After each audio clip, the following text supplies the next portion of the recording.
For years now, Ukraine has had to deal with constant Russian bombardment as enemy drones and missiles rain down on its towns, cities, and infrastructure. Some of those missiles have the power to level entire buildings in an instant, killing dozens and wounding many more. So it's vital that Ukraine intercepts and eliminates as many as it possibly can. But there's one big problem. Even with aid from its Western allies, Ukraine only has a certain number of interceptor missiles. Fortunately, Kyiv's forces have yet again proven their remarkable resourcefulness and ability to adapt and innovate under pressure, coming up with a truly genius way to bring down Russian missiles without having to fire a single shot of their own. Introducing the Lima, a domestically developed electronic warfare or EW system capable of disrupting even Russia's most powerful drones and missiles, sending them spiraling hopelessly off course. So instead of striking their intended targets, they often end up landing in empty fields. It does this primarily by generating powerful jamming fields that essentially disrupt the missile's satellite navigation systems. If the missiles have no navigation, they're far less likely to reach their destinations and hit their targets with their usual high levels of precision. They can still continue to fly, relying on the inertial navigation systems to assist them, but their accuracy takes a big hit. To be more precise, they can veer around 2 kilometers or 1.2 miles off target for every 100 kilometers or 62 miles traveled. But that's not all this system is capable of. In fact, there's much more to the Lima than meets the eye, with some military experts classifying it among the most technically impressive EW systems ever invented. It was created by a company called Cascade Systems, which started off as just another Ukrainian defense sector startup, but has gone on to become one of the major players in this war, providing the country with an invaluable and irreplaceable piece of its increasingly complex air defense network.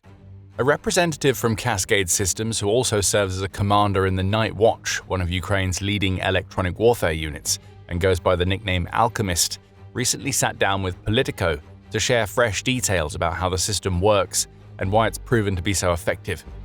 When Lima is on, it makes missile deviation even greater. In addition to simply suppressing navigation, we use spoofing and the substitution of coordinates by several kilometers.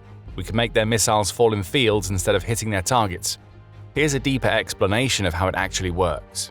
Lima doesn't just block satellite signals so missiles and drones don't know where they're going. It can actually emit spoofed or fake signals, effectively feeding false information directly into enemy weapons. According to Lima's developers, they've successfully managed to divert Russian attacks by making the enemy's missiles think that they are in Peru. With completely confusing coordinates embedded in their guidance systems, the missiles veer wildly off track and have almost zero chance of hitting the target. It's important to remember too that these are expensive assets. Even though Russia has a reasonable amount of missiles to maintain the pressure of its attacks, it doesn't like seeing these kinds of munitions go to waste. A Kinzhal hypersonic missile, for example, costs around $10 million per unit. That's a huge amount of money to simply throw into an empty field. Every time Lima helps to bring down one of these costly munitions, it represents a serious financial loss for the enemy. And the system's extraordinary abilities don't end there.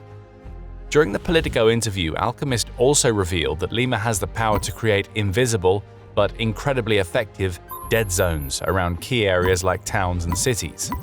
If enemy drones or missiles enter those zones, they immediately lose their guidance signals and have no way of knowing where they're going or how to reach their intended targets. This obviously requires the use of multiple Lima systems, since each one has a limited range. But by combining the system's powers and placing them in the right areas, Ukraine's forces can easily protect the places that matter the most. As Alchemist explains, when we create a wide enough zone protected by Lima stations, a missile won't even hit the city. We will send it into an open field. The beneficial implications of this technology are extraordinary. Let's say, for example, that Ukraine wants to protect a particular town, piece of infrastructure, like a substation or water treatment facility, or some other site of strategic importance from Russian drones and missile attacks. In the past, the only option it would have had would be to set up expensive air defense batteries around that area and hope that there were enough of them to deal with any incoming threats. Even then, there would always be concerns about batteries running out of interceptors or huge swarms and salvos saturating the systems, allowing some to pass through and deal vast amounts of damage.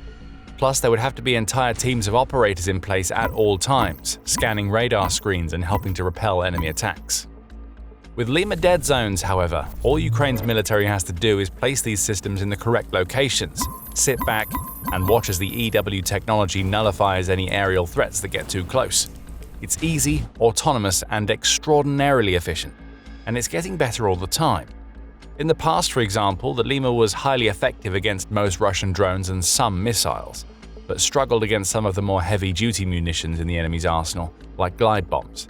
These bombs, which are little more than standard bombs fitted with special winglets to help them travel further distances after launch, were always harder to counter, since Russia almost exclusively uses them in frontline locations. The front lines are fluid, and territorial control is often shifting back and forth, so it was almost impossible for Ukraine to install its Lima systems in the correct areas to create glide bomb dead zones.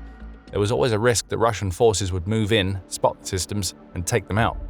To make matters worse, Russia also developed anti-jamming antennas that it attached to its glide bombs, allowing them to bypass most EW systems without being disrupted or missing their targets. Fortunately, Lima's developers didn't let up. They worked tirelessly day in, day out to improve their technology and find ways to make it more powerful, effective, and impactful. It took time, but eventually they found out how to overcome the Russians' anti-jammers. Soon after that, Lima began diverting glide bombs, massively reducing their accuracy and the consistency with which they were able to strike their intended targets. As Maxim Skoretsky, head of the EW Department of the Land Forces of Ukraine, explains, it doesn't take much to nullify these weapons' capabilities. Even if the glide bomb deviates from its target for about 20 meters, it already means the target will continue to exist, said Skoretsky. Again, this is so vital. While Russia largely relies on drones and missiles to strike places in Ukraine that are dozens of miles behind the front lines, it has carried out countless bombing runs along the frontline locations like fortified settlements, contested villages, and supply routes that help to feed Kyiv's brigades. These bombs are relatively cheap, precise, and easy to use. Russia can launch them from relatively far inside its own regions or occupied territories, typically using high-speed fighter jets, which are very difficult for Ukraine to intercept or disrupt in any way, as they can quickly release their bombs and retreat to safer locations. From there, the bombs glide toward their targets using antennas to evade conventional EW technologies and remain on course for their targets. And many of them carry quite weighty warheads, often tipping the scales at 500 kilograms or 1,100 pounds, or even significantly more.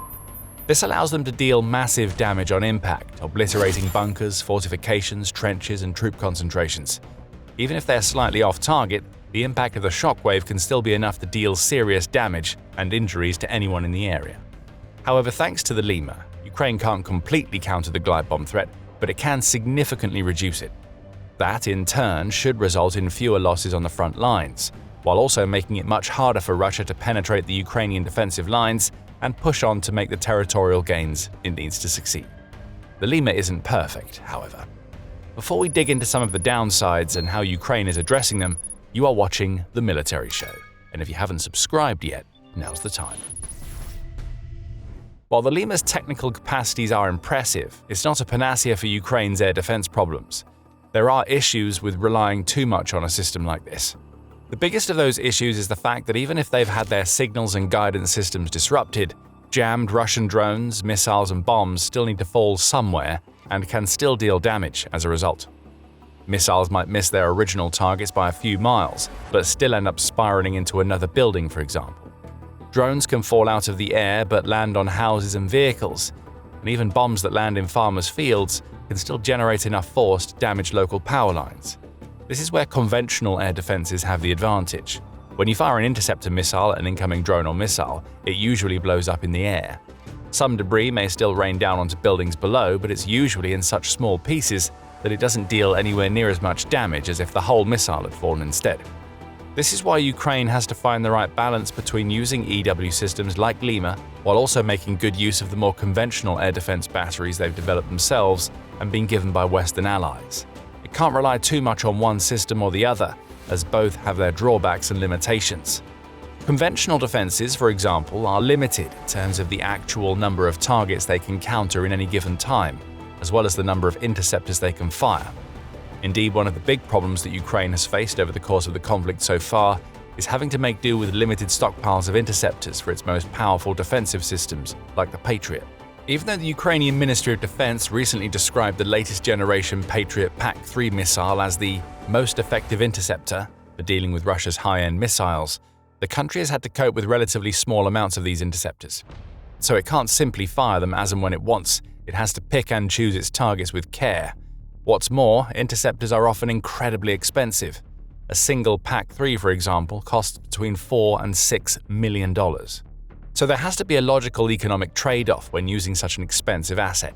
Ukraine doesn't want to fire a multi-million-dollar missile at a $50,000 drone, for example. Instead, it logically prefers to save its interceptors to deal with the most dangerous and equally expensive enemy threats, like Kinzhals or the new hypersonic Oreshnik. In the long term, Ukraine hopes it won't have to rely so extensively on defenses from the US. One of its top defense firms, Firepoint, is already hard at work on a brand new air defense system called Freya, which is said to be a low-cost alternative to the Patriot. Firepoint's co-owner, Denis Stielerman, revealed that the system, which is being co-developed by teams from Ukraine, Germany, France, and Norway, is currently in the testing phase and should be able to intercept ballistic missiles. It should also be able to integrate into Ukraine's existing air and missile defense network, in accordance with NATO's Link 16 protocol, and Stielerman says that if all goes well, the first systems could roll out by the end of the year. But Ukraine can't afford to sit around and wait until then. It needs ways to deal with Russian missiles here and now, especially as the enemy has been intensifying its long-range strikes on towns and cities all over Ukraine, including Kyiv. The Ukrainian defense forces have had to figure out alternative and more economical methods to bring down the enemy's drones and missiles. Lima has made that possible. It gives Ukraine the power to keep some of its interceptors in reserve for more important moments, without putting the country's civilians and infrastructure at needless additional risk. It's also an incredibly affordable system, especially when compared to the high price tags attached to Patriots and similar defenses. Cascade Systems revealed that a single unit costs around 58,000 euros, $67,500 to produce, though the price may vary slightly depending on the iteration. To protect an entire city, the company estimates around 30 to 100 units are required. Even if we take the higher end of that scale, 100 units would work out at around $6,750,000, which is less than the price tag of 2 PAC-3 missiles. And while missiles are one-and-done weapons, Lima just keeps on running for as long as necessary, with a single beam able to take out dozens or even hundreds of threats completely passively. Indeed, in late April, reports revealed that the Lima had successfully neutralized 26 Kinzhal missiles during the first 3 months of 2026 alone, as well over 10,000 drones. Since it was first put into operation, it's reportedly taken out 58 Kinzhals in total, along with thousands of other assets, and boasts an astonishing 98% success rate, making it by far one of the most reliable layers in the Ukrainian air defense network. It took a long time and a lot of hard work to reach this point.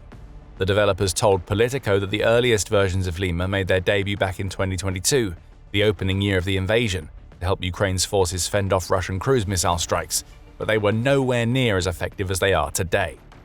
The technology simply wasn't strong enough to deal with the sheer quantity of Russian threats and the technologies at the Kremlin's disposal.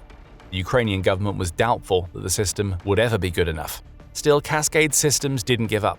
They put years of work into Lima, as well as over $2 million of their own funding, to improve the technology and build it up to what they've always believed it could become. It paid off. The company has so far supplied over 400 Lima systems to the Ukrainian military, which started using them in July 2024.